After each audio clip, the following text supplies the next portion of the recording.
अगर बाहर ही आपको ढूंढना है तो ढूंढते रहिए, बाहर तो मिलने वाला नहीं है। और मनुष्य दुखी भी इसीलिए है कि वो बाहर ढूंढ रहा है, स्वयं के अंदर नहीं ढूंढ रहा है। जो चीज आपके स्वयं के पास में है और आप दूसरी जगह ढूंढने जाओ तो क्या वह प्राप्त हो सकती है? नहीं हो सकती,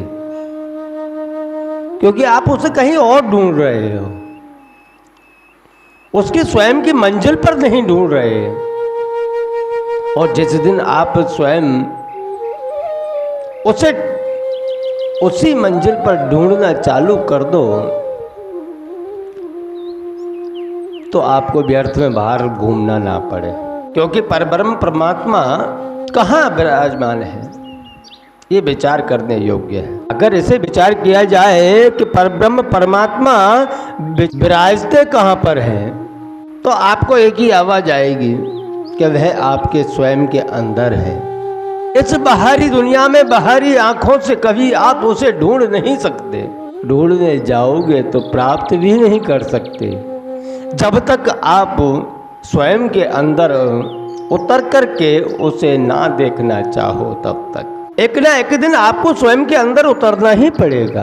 कल जैसे मैं कह रहा था कि प्रेम के बिना कुछ नहीं है, उसी प्रकार परब्रह्म परमात्मा को प्राप्त करने के लिए तो प्रेम तो जरूरी है। आप क्रोध इतना कर नहीं सकते, भगवान से शत्रुता आप इतनी कर नहीं सकते जितनी रावण ने की, क्योंकि भगवान को प्राप्त करने के दो ही मार्ग हैं। या तो शत्रुता इतनी करो कि स्वयं भगवान को उतर करके आना पड़े आपका उद्धार करने के लिए, या फिर प्रेम इतना करो कि भगवान मजबूर हो जाए आपसे मुलाकात के लिए। इस संसार में ऐसे ऐसे भक्तों का चरित्र हर कोई गाता है, सुनाता है और कहता है कि भगवान हर जगह पर है, कि उसने भगवान को प्राप्त कर लिया और इसने भी भगवान को प्राप्त कर लिया। जैसे नरसिंह मेहता ने भगवान को स्वयं के प्रेम के वशीभूत बांध करके रखा और सारे कार्य भगवान सावरिया आकर के किया करते थे, उसी प्रकार अगर आप प्रेम करना चाहो भगवान से तो भगवान प्राप्त हो सकते हैं, अन्यथा भगवान प्राप्त नहीं होंगे। गिरगिट की तरह जो इंसान रंग बदलता हो, गिरगिट की तरह जो इंसान रंग बदलता हो उसको भगवान कैसे प्राप्त होंगे? पल में कुछ और पल में कुछ, जैसा उसका समय अनुकूल हो उसी प्रकार में इंसान ढल जाता है, तो उसे भगवान प्राप्त नहीं हो सकते। कि मंदिर में गया तो मंदिर जैसा हो गया और कहीं दूसरी जगह गया तो दूसरे जैसा हो गया।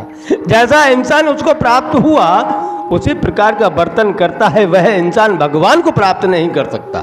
उसका कारण ही यही है, भगवान को प्राप्त करना हो तो तुम्हें 24 घंटे जब तक है जिंदगी तब तक एक जैसा बना रहना पड़ेगा। आपने राम कथाएं बहुत सुनी होंगी। राम कथा के अंदर जब रावण ने भगवान राम से दुश्मनी मोल ली, आप विचार करते हैं इस बात के ऊपर कि जब रावण ने भगवान राम से दुश्मनी मोल ली तो आपने पूरी रामायण के अंदर, राम कथा के अंदर रावण को नहीं सुना होगा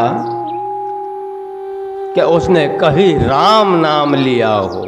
जब भी वह राम को याद करता था तो खाली तपस्वी, दशरथ पुत्र ऐसे नामों से उच्चारित किया करता था। राम के नाम से कभी उसने उच्चारण नहीं किया। कारण कि राम का नाम लेता तो अगर उनके अंदर प्रेम जागृत होता, और जहां प्रेम जागृत एक बार हो जाए तो उसकी दुश्मनी खत्म, वह दुश्मनी नहीं करता फिर। इसलिए उसको हमेशा भगवान राम को तपस्वी कहते हुए सुना था। फिर भी हमारे प्रभु श्री राम इतने दयालु हैं कि वह अपने शत्रु का भी उद्धार करने के लिए समुद्र को बांध करके, समुद्र पार करके लंका पहुंचे और शत्रुओं का संहार किया, उनका उद्धार किया।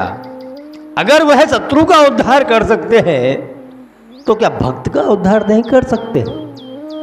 कर सकते हैं, लेकिन भक्त को हमेशा उसी के अधीन रहना पड़ता है, उसी के बस में रहना पड़ता है, उसी के लिए जीना पड़ता है, एक एक श्वास उसके लिए लेनी पड़ती है। आपके मन मस्तिष्क में दूसरा विचार नहीं आना चाहिए, तब भगवान प्राप्त होते हैं। अरे मीरा तो कहाँ थी? राजघराने में रहने वाली मीराबाई जब भगवान से प्रेम हुआ तो राजपाट सब त्याग कर वृंदावन को निकल पड़ी, क्योंकि वो कुछ तो त्यागना पड़ता है, और जब तक त्याग नहीं है तब तक तो भगवान की प्राप्ति नहीं है।